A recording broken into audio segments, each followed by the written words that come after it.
So, who do we have sitting here with me? First of all, we have Rolf, who's the founder and CEO, I would say, of Eurostoxx, right? Is CEO the right job title? Yeah, okay. Then Benedict, you already heard a minute ago. Then we have Frank Moorman, super interesting. He's the managing director of the, I really have the phonetic way to pronounce your company name, Nieuwenhuizen. Nieuwenhuizen, yeah. Group. And then last but not least, we have Joao, who's the CEO of Coches.net and Motors.net. For those of you who don't know what that is, that's basically the Mobile.de of Spain.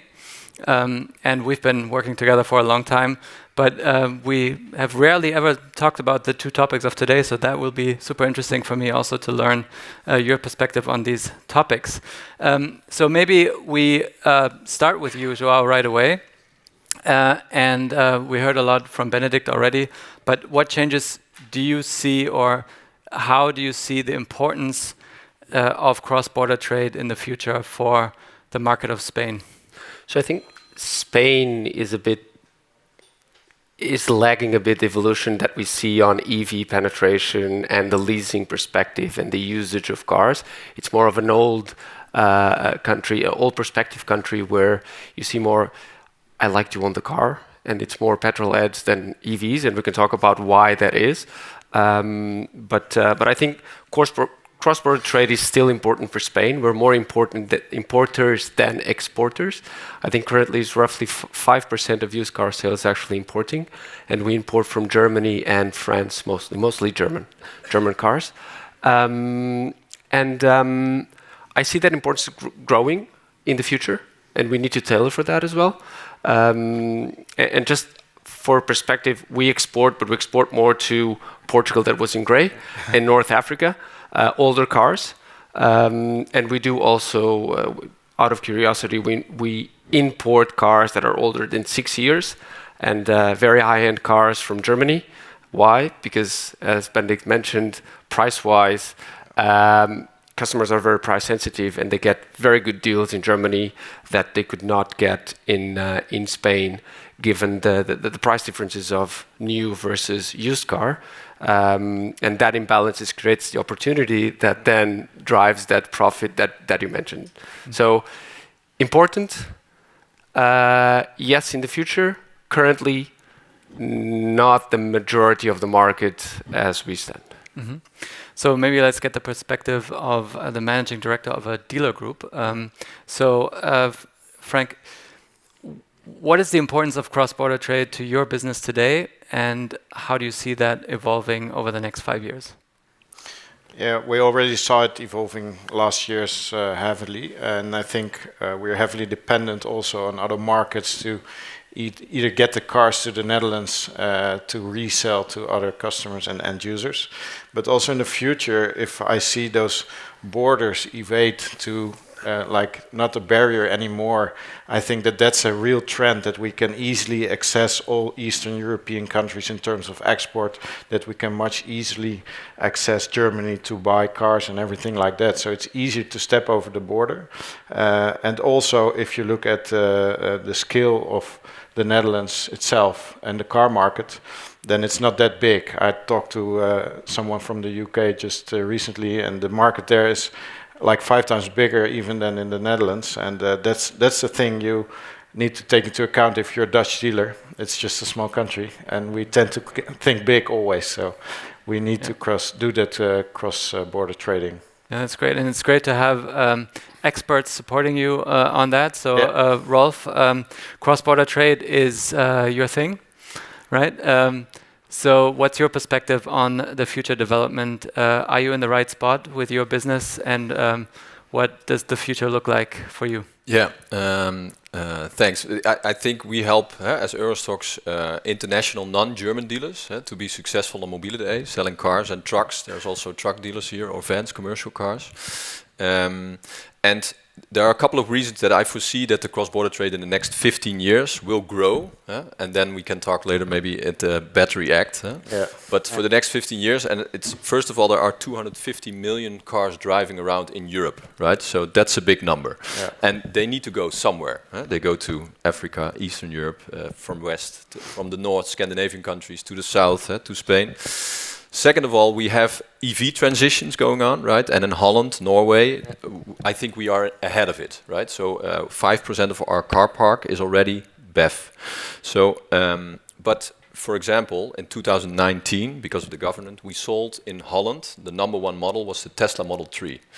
30,000. For us, that's a really big number. The Golf, the Volkswagen was 10,000, to give a perspective, right? That was the number one for ages. After the 5 years lease period, it's coming back right now, 30,000. And as a small market, we cannot absorb it. No. So we need cross-border trade to have not a price drop till 10, but till 20, luckily. Some in the room are getting lots of Model D specs. And the sourcing, but that's what Frank told, as a showroom in Holland, but I think it's also in Germany and other countries, you need to source your cars for the local market because you are a dealer connected to your clients. Some need older cars, young cars, exclusive cars. And the trade-ins are not the cars for the local market, so you need to find other markets to sell it. So that's why I foresee. So, Benedict, of course, we heard a lot from you already, but what are some of the recommendations you have for the people in the room to better prepare for that increasing importance of cross-border trade?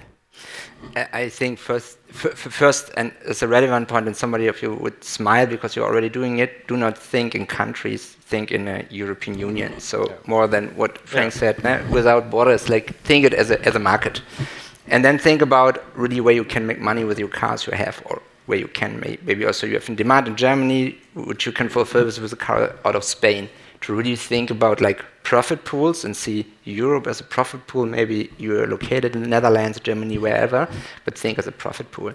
And then also, I talked about the trends, and I know these are like predictions, but we really can see that customer preference, and maybe you see it also on your end, the customer preference is changing. So the thing is, think about like the solution for the customer in the center to say, okay, maybe when I not can offer leasing by my own, maybe a partner. And partnerships, also in the cross-border thing, are one crucial point. Do not do it on your own.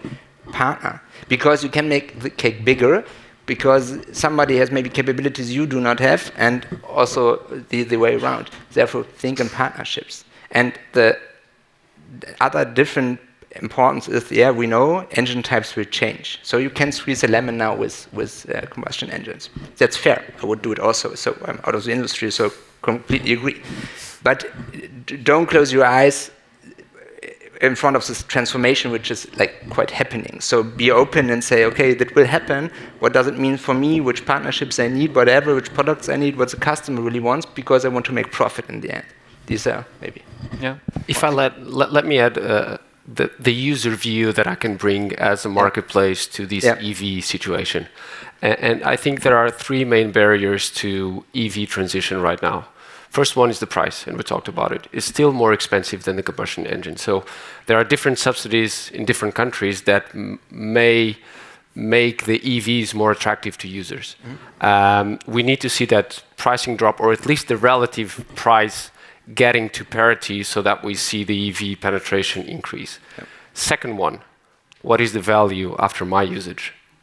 I buy a car now. It might be a new car or a 2-year, 3-year-old car. What happens in 5 years or 3 years? At 6 years, after 3 years of usage, how much is worth that car? And we are going, I think, through the first cycle of transition, maybe the second one, so there's not a lot of data in the market to know what is the value of the car after that. And that puts users with a step back as well. The third one is infrastructure. It's not the same thing as me just going to a petrol station. I know that if I have a queue, I'll wait 5 minutes, and then there's 2 minutes to put my petrol in, and off I am. Then to have a queue.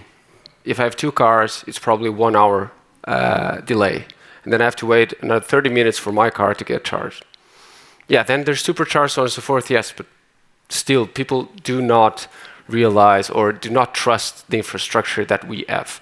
And these 3 points that we need to, like from a user perspective, are putting a barrier. So maybe to add to the second point, because this is the most relevant point. Yeah. Because, to be honest, I do not want to buy an electric car because the residual value risk in my personal books are way too high. Yeah. So this is, I think, therefore it lays in user-based product, but then the residual value is with somebody else, so like the financial service provider or the manufacturer. But from my perspective, the residual value is not, it's an outdated number, because when we are talking about closed loops in the future, when we're talking about electric vehicles, the new number should be the recycling value. So in the end, and you can predict it because you know what resources are in the car, and then you can say, okay, this is the recycling value. I know I had a lot of discussions with our accountants that you need a residual value, blah, blah, blah. But in general, we need to also there to think a different way.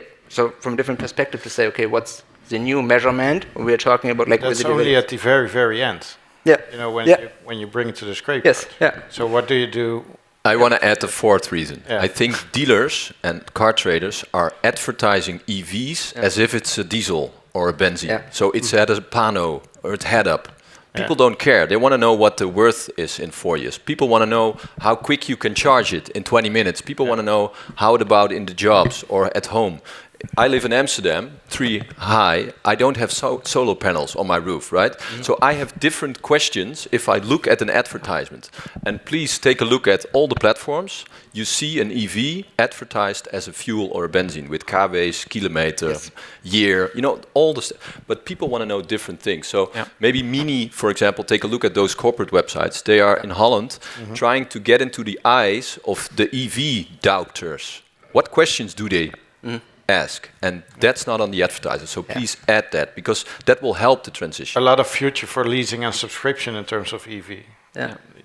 So what I'm hearing from a lot of dealers here in Germany is that basically young used EVs are not selling B2C at all at the moment. So basically demand is zero, and it's certainly not a demand issue that we see. It's more a pricing issue.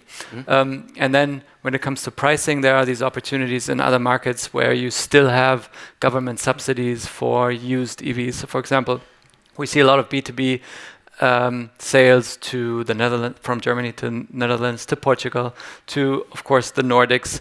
So Frank, as a dealer, do you see an increasing trend or an accelerated trend for cross-border trade driven by EVs? And if yes, what is the main source for electric vehicles in terms of origin for you at the moment? Well, that race depends on which way you're looking at it, which way it goes. Goes it into the Netherlands or outside? Because we are importing a lot of EVs as well to supply to that small demand of second-hand EV cars in the Netherlands. But what we see now is that we also export a lot of cars to, for instance, Denmark, because there's the subsidy at the moment. Yeah. And that's some temporary trend we're facing right now in these years, up until 2027 maybe, that we need to get rid of to get the pressure of these residual values, especially in the EV market. And the main source for us is still the Netherlands, of course, because in terms of new cars, there's a lot of subsidy on new cars for EV, so that market is big. What Rolf was mentioning as well with the Teslas. But then after 4 or 5 years, there's no demand anymore for second-hand cars. So if you, for instance, take a taxi in Budapest, in Hungary, you're much likely to sit in a Dutch car originally from the Netherlands, and then we exported it to the Eastern European countries. Yeah, so Rolf, when this EU Battery Act will come into play, what tools or what help do we need as providers along the value chain for cross-border trade to still be possible? Do you have any ideas in terms of your business? That should be a question more for Benedict, but it's there are so much transitions going on right now with the combined cars and with the EVs, and as a dealer, you need to source the right cars. And after COVID, we thought that an electric car of 100 was 70,000 euro worth after 3 years, right? So we have a new reality there's an overproduction with the OEMs coming up. So new cars will be bought by 30% discount, hopefully for you. Yeah. And then, but it will be impacting also the used car market. So that will impact that the normal consumers can also buy an EV for 10, 20,000. And that's a new reality. So we don't need to think that the Tesla, which was 70,000, is worth 35. That's not a reality anymore. And it will change also. What we face is that the ownership of an EV as a second-hand car, that will change in the future. Yeah. It's just the usage of it. Yeah. And then there will be leasing companies or subscription models or anything in place. But those are the ones taking the risk, right? You shift the risk from the user to this big financial corporations. But the risk is, you can calculate it in the end, especially if you have that scrapyard value in the end, or the recycling value. So I think in general, one word is partnerships also here. So we need to think about how we can really deal with it, because as I said, I'm not a fan of this regulation. So to make this clear here, but the regulation anyway, it's coming anyway. So we need to deal with it. So and the question is how we can do it, and we can only do it together, because when we're talking about like closed loops, everybody in this value chain we have here, dealers, after sales, the manufacturers, the financial services, we need to work together to like fulfill it. And from my perspective, we can make more money out of it. Yeah. So in each and everything in the value chain, you can make money, but we need to talk to each other and need to be more open, because in the future, we have to be really honest to ourselves. Yeah, we made tons of money out of this industry. Yeah, it was great. So, and everybody was like a little bit close and was saying, yeah, no, I'm saying with me because I can make money. Tomorrow we need, or today already, we need to be really open and say, okay, how we can really collaborate together. And it doesn't matter who you are and which company you are, how big you are, because the biggest ones are struggling actually the most in the market today. Mm-hmm. Maybe a question to you, Joao, because we rarely had the time to talk about cross-border trade in our day-to-day corporate jobs. But I remember when this whole Adevinta thing started, we said, okay, we have all these marketplaces around Europe.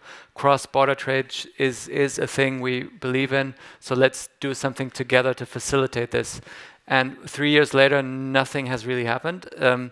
Why do you think that is, and what do you think the role of marketplaces in this cross-border trade topic can be in the future?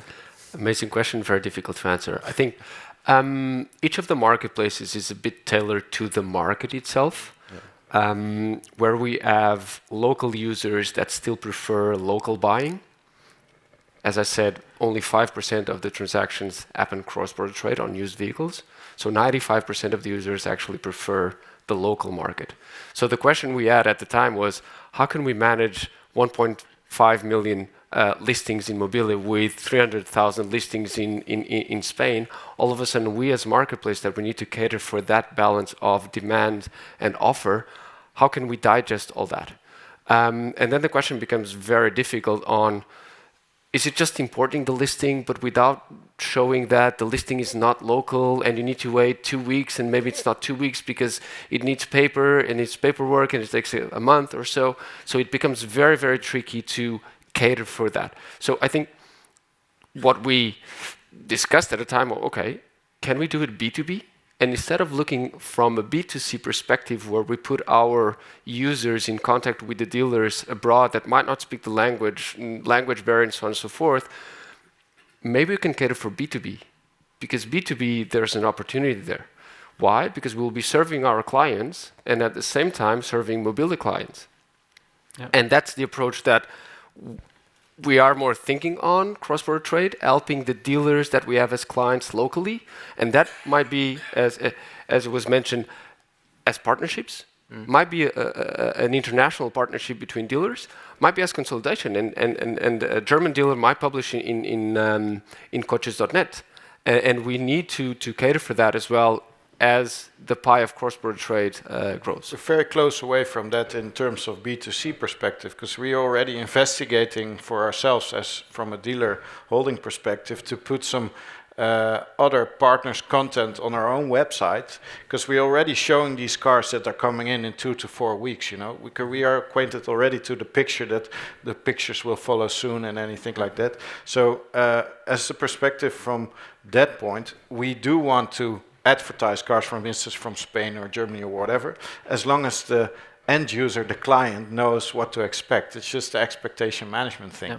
But in the end, that's really a solution that could help in the future. Yeah, and I would like to add, we have some bigger dealers growing. Van Mossel, for example, from Holland, they're really growing big. And we're doing a pilot right now with the Belgium-Dutch market. And we have the luxury tax. They don't have it in Belgium.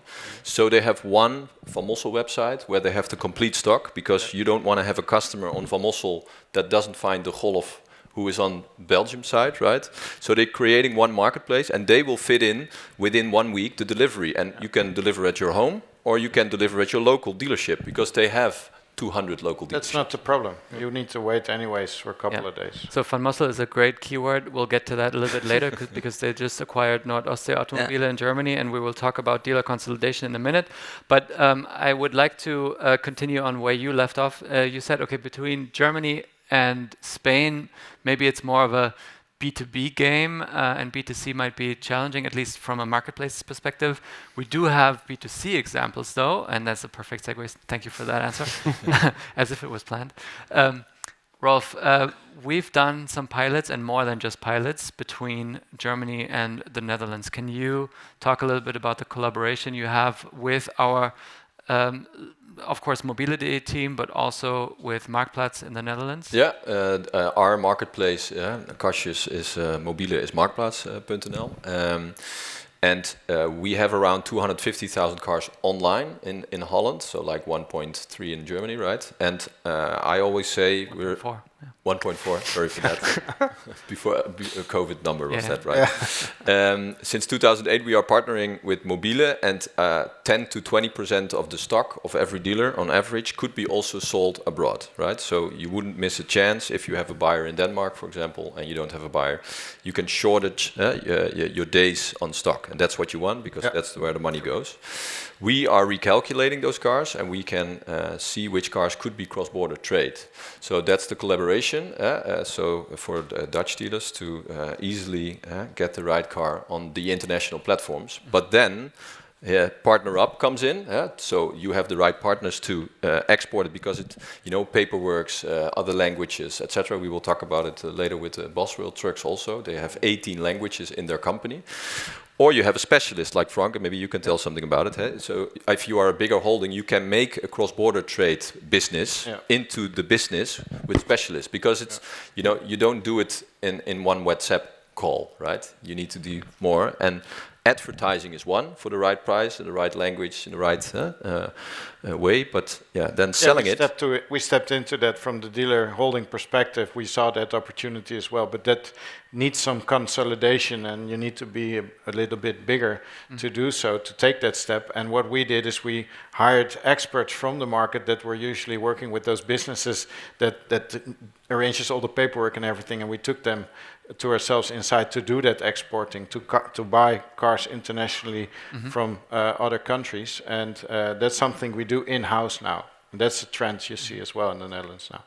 So let's talk about this dealer consolidation next. So I'm personally currently on a road trip tour across Germany, visiting 25 of the largest German dealers.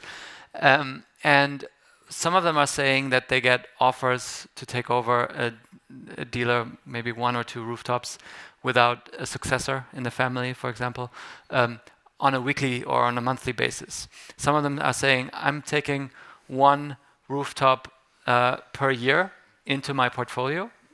So slowly but steadily, I'm increasing my portfolio, and I'm basically part of this consolidation. Some others are saying, I get a lot of offers, but it's all trash. It doesn't help me. Only if something like where I really have a geographical blank spot comes in, that's when I'm ready to actually invest. So I think 5 years ago, we already talked about dealer consolidation. We thought we might already see, a faster pace in 2024. I think, maybe that's something for Benedict. How do you see the pace accelerating? How do you see the pace we're on right now? If you look at the entire market, what do you see, and how do you assess the coming 5 years? Makes the picture a little bit bigger when you're looking back 30 years and the transformations which happened there, and when you are now looking like what happened in the last 5 years. it's accelerated massively. And from my perspective, the next 5 to 10 years will be much more disruptive with much more innovations than the last 30 years. So what does it mean for the whole industry? So the speed of disruption and also innovations and also the changes will grow massively. So when we are now little bit deep dive more in this dealer in this dealer topic, and when we are looking in this whole landscape, which is really under pressure and actually really in a crisis is every time a chance to accelerate the speed. And what we are now seeing is that a lot of dealer groups are accelerating the speed in consolidating others. Yeah. This is, from my perspective, Belgium is also a good example because Belgium did it 4 years ago. They did this big consolidation already with the different dealer groups. In Germany, we are seeing it now also because the smaller ones are not profitable. And for them, it's a win-win-win situation because they are acquired. You are staying with your people here. You have no unemployment. The bigger ones can integrate it. They can reach more market coverage, and this is I think this is the main thing, to reach market coverage in Germany, but also internationally. Yeah. And from my perspective, it's the chance really to do it today because it's a crisis, and in a crisis you can never really waste a good crisis. Huh? It's a good it's a good crisis. From my perspective, crisis is a really great thing because you can really change something and can really also in the industry can really do more things because you need to you have to do it. Yeah. And I mean the pricing party is over a little bit, right? But the past few years were very good in terms of high margins per vehicle. So you have a lot of dealers who are sitting on a lot of cash to invest, right?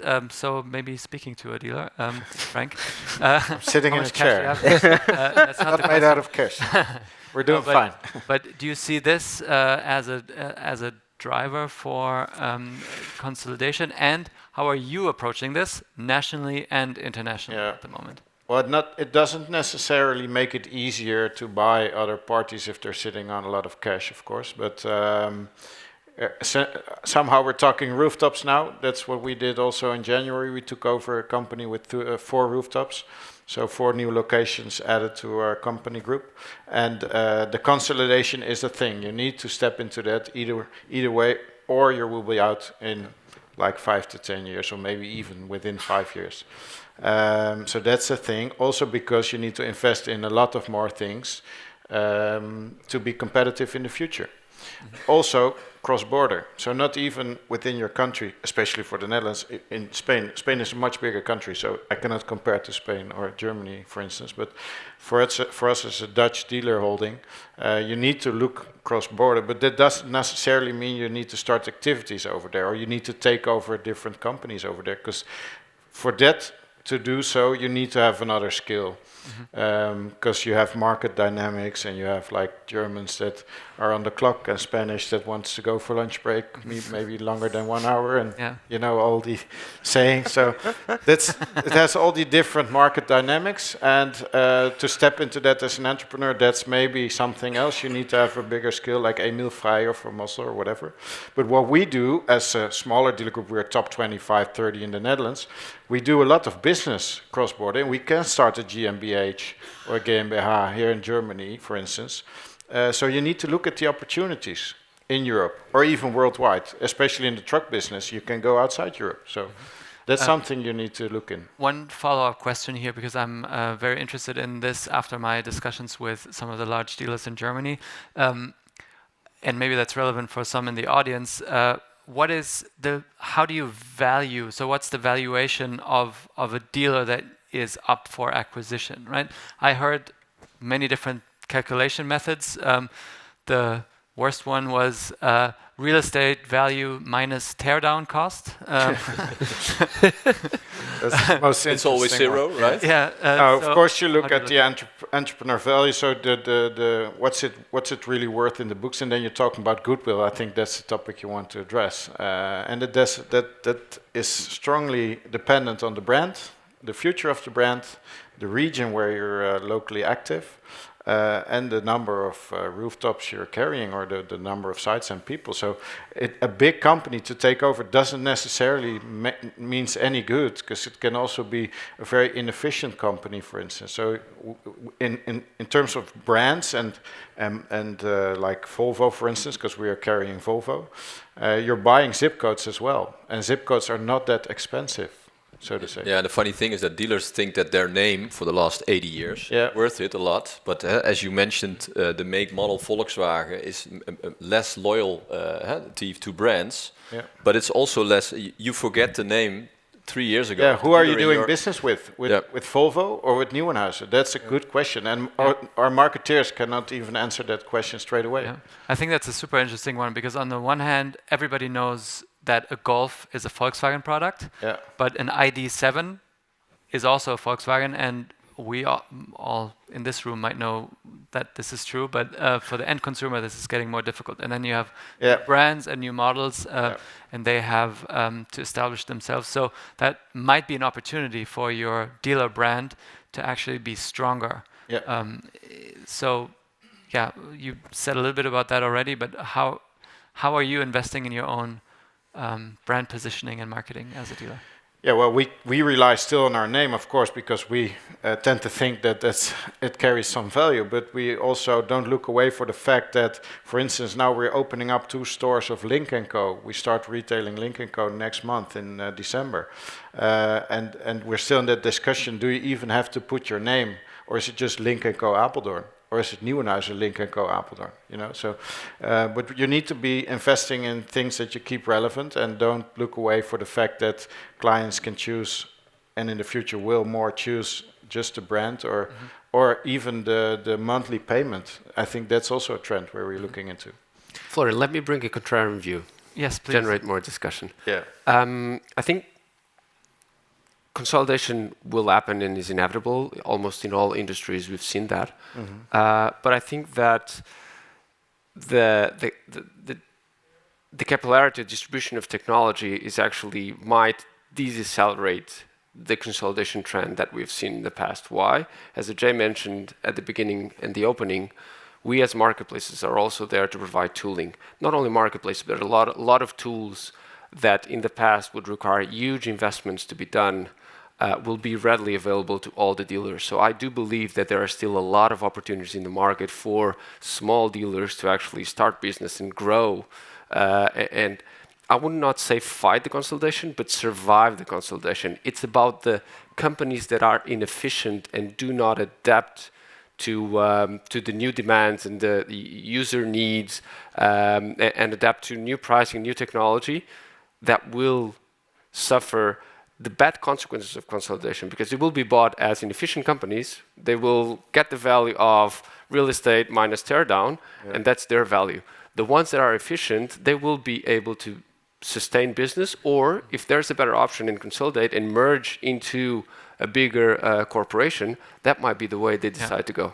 So Benedict, maybe that's a question for you. If I'm a medium-sized dealer right now, how should I look at all of this? Is this an opportunity? Is this a threat? What are some things that I need to do now to be a winner in this? Free tips. It's always a famous last word. Frank is listening. Famous last words. I think there is not the silver bullet, full stop. There is no silver bullet. But I think from my perspective, when you're a small dealer, you need to, when we are coming, the difference between volume and premium. And I think with premium, with high margin, you can be a small dealer, because when you're like driving Ferrari or Porsche, you can make a lot of money.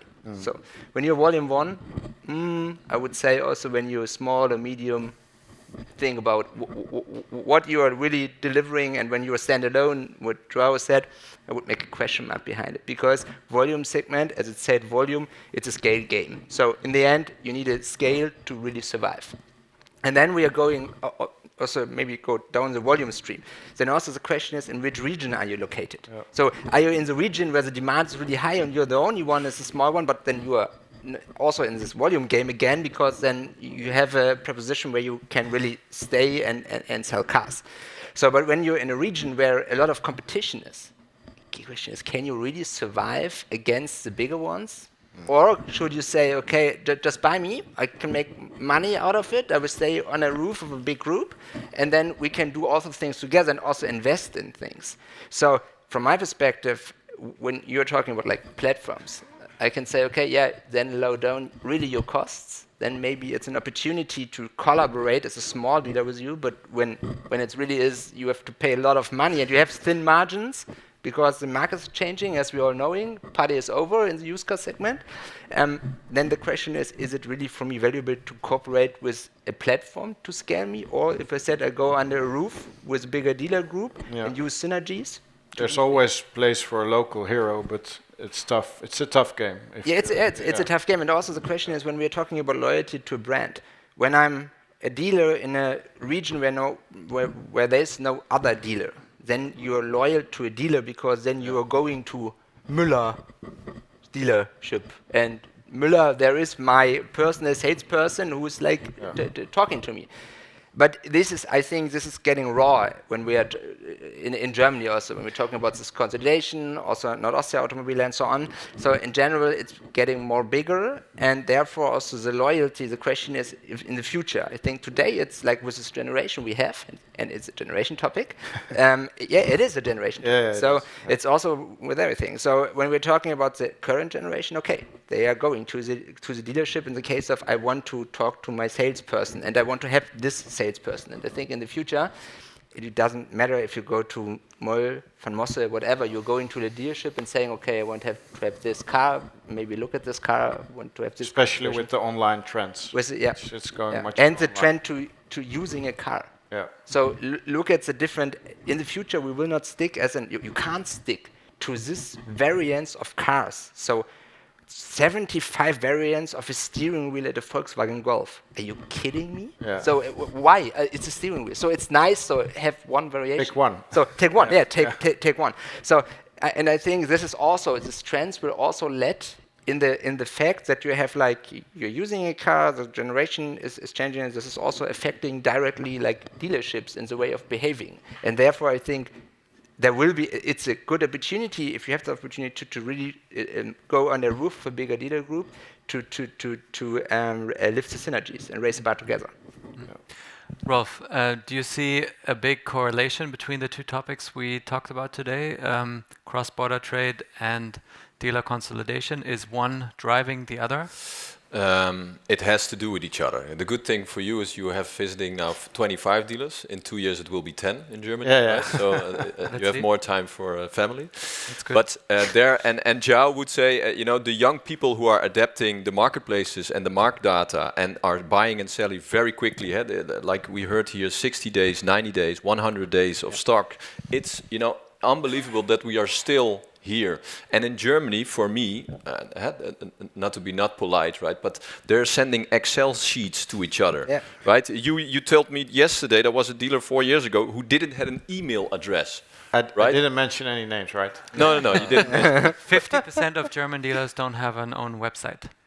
Okay, but but that's a joke. How are you, if you are a local hero, if you are a specialist, for everybody is a place, but in this world, with all the regulations from all the governments, European and every country has, with sustainability, we didn't talk about, with the digital privacy things, there's so much going on. If you don't have an email address or you're sending out Excel sheets to each other, what's your stock today? Yeah, I think we all know you're out of business, right? So, is that has something to do with cross-border trade? I don't think so, but okay. you did want to mention. No, but I think scale helps the cross-border trade, right? The bigger you are, the more the easier it is to do cross-border trade. And also opens up opportunities. But again, to your point, to me, it's not about the size itself. It's about the quickness and how fast you adapt to the new realities, to the change that is coming. Yeah. You can do actually on bigger companies. Actually, more difficult to do that change than on smaller ones. So to me, yes, it will. Consultation is a given. It will happen. That does not mean that smaller, medium dealers will not have the opportunity to stay in the market and actually gain be willing market. to have that scope. Exactly. That's the thing. Well, and bigger dealers can get A players in digital retailing on board, and smaller dealers couldn't pay an A player of 23 with 3 universities who knows everything and who's building up. And Frank is, I think, a good example how he gets young A players into his dealership to be in front of it. But you need some scalability to have that, because otherwise you can't pay the bill, right? Of those. But you have off-the-shelf tools. That's the big difference. That's previous to 20 to 25 years ago. Be a solution. You have off-the-shelf tools that you can use, and you don't need to hire those, and you scale through that. And once you get the scale, then you start thinking, do I need an expert in-house? Because that can tailor that tool to my need, and that's when you get the scale that is needed. Obviously, there might be a quicker route. I'll just start lay off A players. You are searching people, Frank, right?